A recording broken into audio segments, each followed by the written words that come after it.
Hello, good day everyone. I am Eduardo Cabus and I am part of Group 1. And for today, I am tasked to tackle with you the Vygotsky Sociocultural theory. So to begin with, a little bit of background information on our so-called Mozart of psychology. So Lev Vygotsky is a Russian psychologist and the founder of sociocultural theory.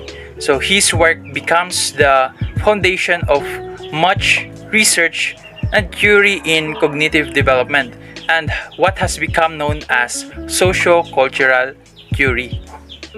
So he died at a young age of 38 and some of his theories are incomplete or left undeveloped.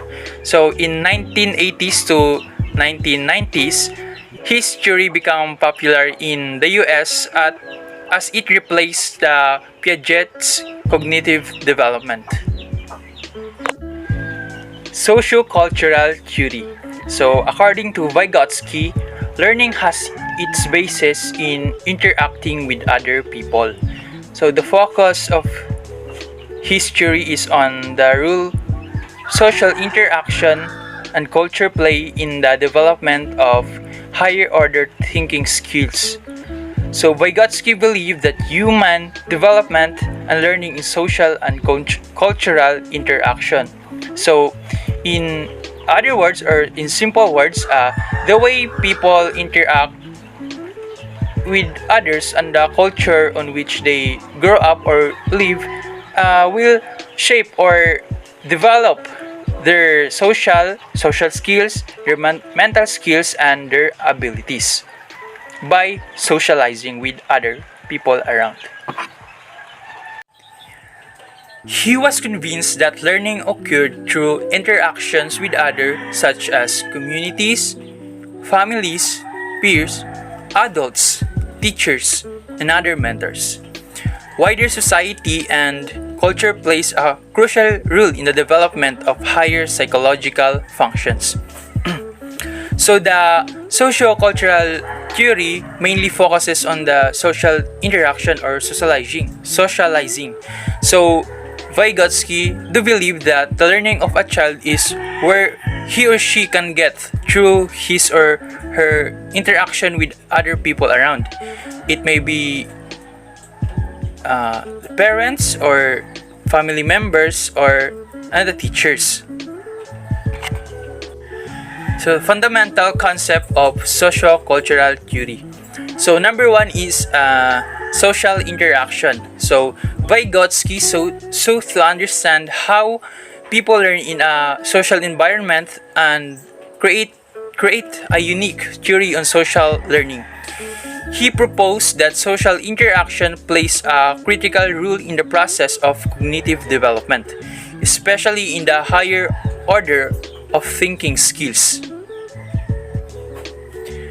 Every function in the child's cultural development occurs twice. First, on the social level, and later on the individual level.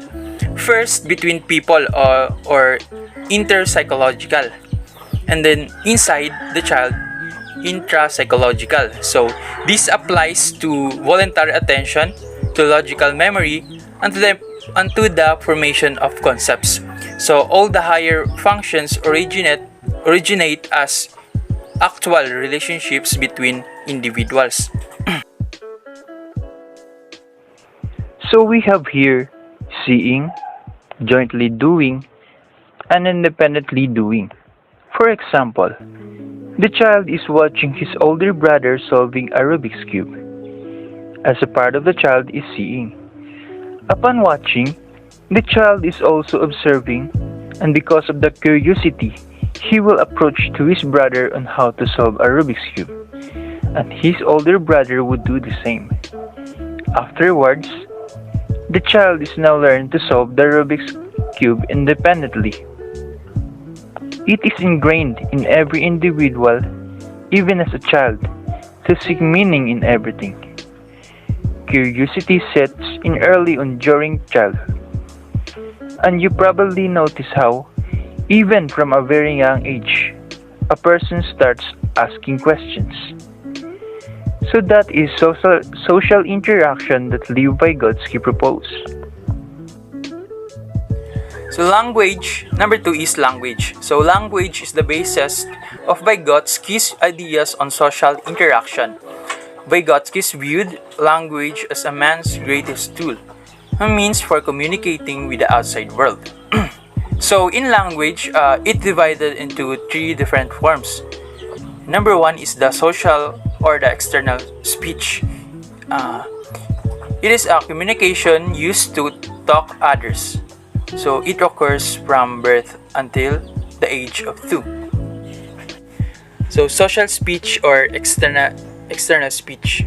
So the stages of developing the speech. So we expect from birth until the age of 2 is their communication skills is not developed or not yet developed because they are on the process or they are still learning. So we have what we call the baby talk. So the child uses gestures or they are crying or they are laughing as their way in communicating with others or communicating with their parents or guardians. So just like for example, when the baby is hungry, so they cannot say to their parents na, "Mama, I'm hungry, so Mama, I want a milk." But instead, they uses the most common way or also the most common way in communication and communicating with their parents when they are hungry is when they have to cry. So babies use language to communicate their feelings, express their emotions, and share simple words. They use language to state their needs and also respond to their parents. So that is the external speech according to Vygotsky. So second is egocentric speech or the private speech. So it is typically defined in contrast to social speech, a speech addressed to self and not to others. For the purpose of self-regulation, it occurs between the ages of 3 and 7. So in egocentric speech or private speech, it is where the child is talking to themselves because it addressed to the self. Or the sounds that they create when they are, for example, they're playing alone. So just like for example, a 5-year-old boy is playing a car. So the boy say things aloud when playing his own or explain what he is doing, as if na he was talking to someone else. So that is considered a language that is according to Vygotsky. So that is called egocentric speech or the private speech, on which it developed the rationalization or the learning of a child. So third is inner speech. So it helps them control in their reasoning and organizing the thoughts. So in inner speech, this is somehow related to private speech, but this is more on task related.